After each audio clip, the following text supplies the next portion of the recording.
اللہ کے نام سے شروع جو بڑا مہربان ہمیشہ مہربانیاں فرمانے والا ہے۔ میرے اللہ نے حکم ارشاد فرمایا ہے، علم تارا، اے محبوب پیارے کیا آپ نے نہیں دیکھا،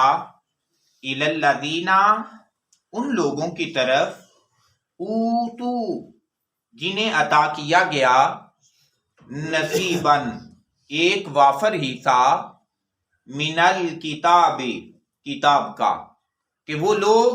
جنہیں کتاب عطا کی گئی، فرمایا محبوب کیا آپ نے ان لوگوں کی طرف نہیں دیکھا، یدعونا، انہیں تو بلایا جاتا ہے، الی کتاب اللہ، اللہ تبارک و تعالی کی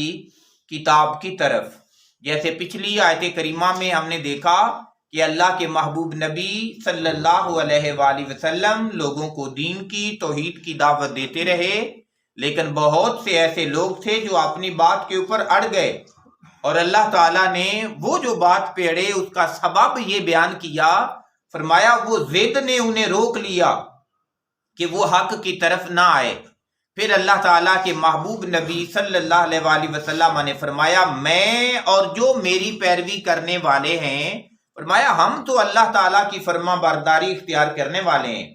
ہم نے اللہ کی فرما برداری اختیار کر لی ہے۔ لیکن یہ لوگ، فرمایا جنہیں کتاب دی گئی اور پھر انہیں دعوت دی گئی کہ آئیں اللہ کی کتاب جو ہے اس کے احکام کو قبول کریں، اس کے حکم کو قبول کریں اور اس کے مطابق اپنی زندگیوں کو بدلیں،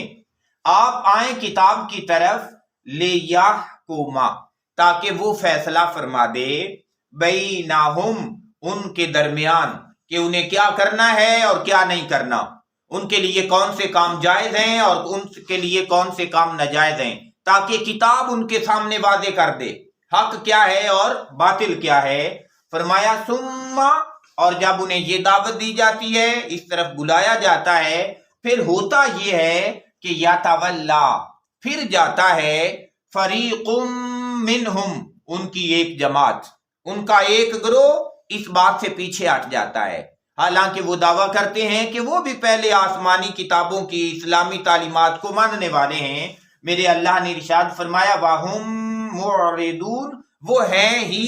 پھر جانے والے۔ محبوب پیارے اس میں آپ کی تعلیم یا آپ کی تبلیغ کی کوئی کمی نہیں ہے، وہ ہیں ہی پھر جانے والے، اللہ نے ان کے مقدر میں ہی پھرنا لکھا ہے، ذالک، اور فرمایا یہ جو ان کا پھرنا ہے نا، یہ اس وجہ سے ہے، بِأَنَّهُمْ، کہ بے شک وہ لوگ، قالو، وہ کہتے ہیں، لَن تَمَسَّنَا، کہ ہمیں ہرگز نہیں چھو سکتی، النار، آگ، الا، مگر، ایامًا معدودات، گنتی کے چند دن، گنتی کے چند دنوں کے سوا ہمیں جہنم کی آگ چھو ہی نہیں سکتی۔ جیسا کہ بنی اسرائیل کے لوگ تھے، وہ بھی کہتے تھے کہ اگر ہم جہنم میں جائیں گے تو صرف اتنا سارا پیریڈ جائیں گے کہ جب موسیٰ علیہ السلام ہمیں چھوڑ کے کوہ طور پہ گئے تھے، انہوں نے 40 راتیں وہاں گزاری تھیں اور ہم نے 40 راتیں پیچھے بچھڑے کی عبادت کی تھی، تو وہ 40 دن کے قریب ہمیں جہنم میں جانا پڑے گا، اس کے بعد تو ہم جنت میں ہی چلے جائیں گے۔ تو میرے اللہ نے بھی ارشاد فرمایا انہوں نے یہ جو ایک مفروضہ بنا رکھا ہے، فرمایا اس وجہ سے وہ ایسی باتیں کہتے ہیں۔ ساتھ ارشاد فرمایا میرے اللہ نے وَغَرَّهُمْ، اور انہیں دھوکے میں ڈال دیا، انہیں دھوکے میں ڈال دیا، فی دینہم، ان کے دین کے معاملے میں اس بات نے،